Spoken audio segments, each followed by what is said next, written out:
Welcome to Pindar Poetry. We hope you learned something new. You're going to start syncing right away. First, make sure you're signed into the same Apple ID on old and new phones. This is required so iCloud knows which library belongs to you.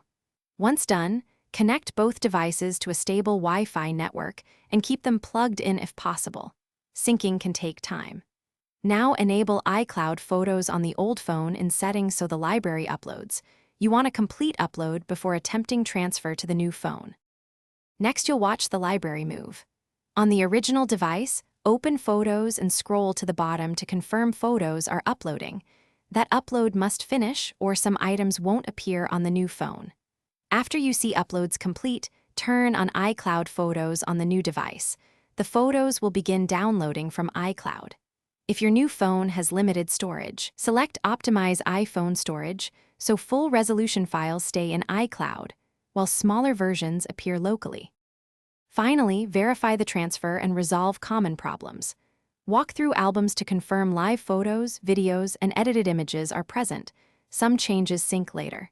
If things look incomplete, sign out and back into the same Apple ID or toggle iCloud Photos off and on. This forces a resync.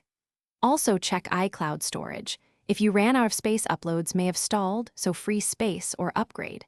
If the issue persists, restart both devices and Thanks for watching. Consider subscribing if we helped you.